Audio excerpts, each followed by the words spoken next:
Welcome to Where They Wander. We're Kat and Kev, and we've lived in our RV on the road for 3 years. This week, we thought we'd do something a little different and share with you what we do during the winter. Not every winter, but some winters. This winter, we have decided to do a renovation. Maintenance is one thing, obviously. Kevin has done things like checked all our seals, redone all of the lap sealant, whatever it's called, etc.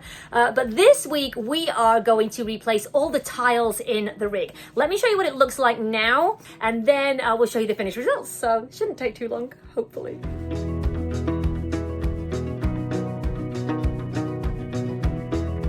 This is what the rig currently looks like with the white tiles. We put these subway tiles in probably a couple of months, weeks after we got the rig. We've had the rig 4 years, but as you can see, look at that dirt. And nothing we put on these tiles would clean that dirt. Didn't quite realize just how filthy they were. Oh my gosh, they look terrible. So anyway, we're going to replace those.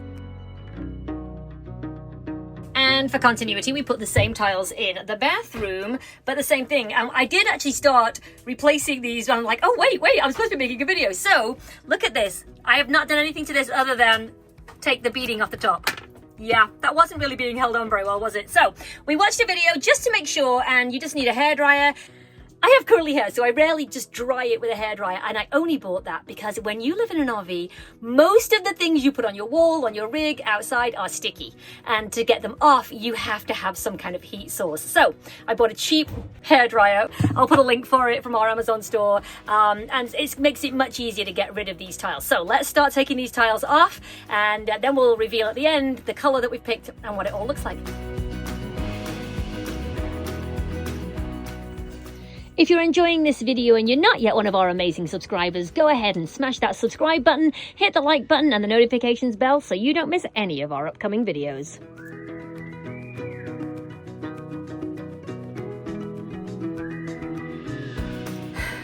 Never buy interlocking tiles. Even the peel and stick ones are an absolute pain.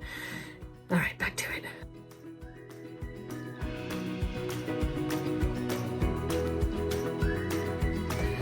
And just like that, it's done. I wish it was that quick. All right, so we took it all off. It took me about 3/4 of an hour to get everything off. And true to their word, this product did not damage or ruin our walls. It didn't stick on our walls. It didn't pull the wallpaper off the RV walls. So we're now gonna do a really good clean before we put our new tiles on. I'm all ready to put the new tiles on. I'm pretty sure that we have to do some kind of measurements and, you know, laying out for us, but let's see what's next.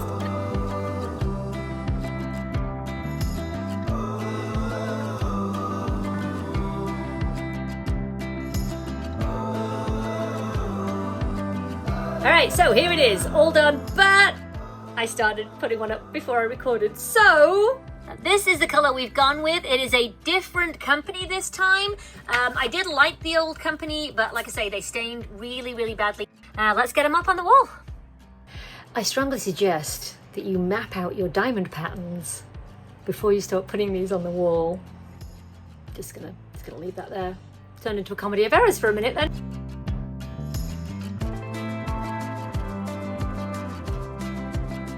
We decided not to extend the tile kind of further along the kitchen wall like we did with the white tile. We just couldn't make the chevrons and all the lines match up and make it look good. So we decided to just keep it in the kitchen, and I'll show you what that looks like.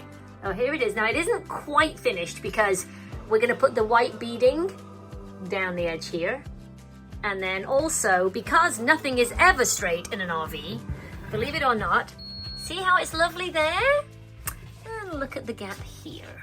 Yes, everything matches up, but there's a big ass gap. So we're going to put the white beading along the bottom here as well, and probably along the top there, I'm not sure. But overall, I'm super happy. Oh, this is what I was talking about with we didn't carry it on. So the white ones, the white came all the way over here, and they went under here and stuff. But this little thing here, we could not get that to match, and we're like, you know what? It looks fine, just in the kitchen. So very happy with that. Now to the bathroom.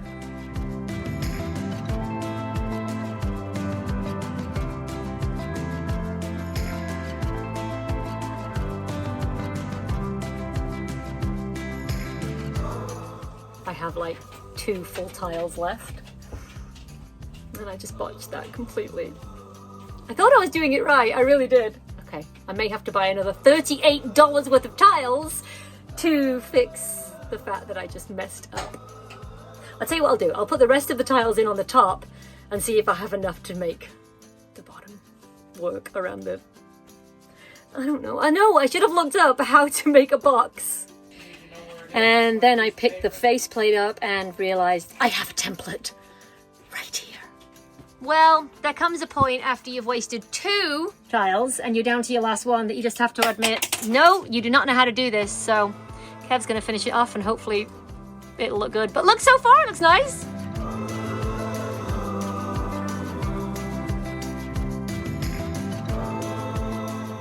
And this is the face of a man who offered to help the first time I broke it. This is what hyper-independence does for you. Look at that. I mean, it's sticking out here, but when the cover's on it, you won't see that. You won't see that, yeah. All right. And just like that, it's finished.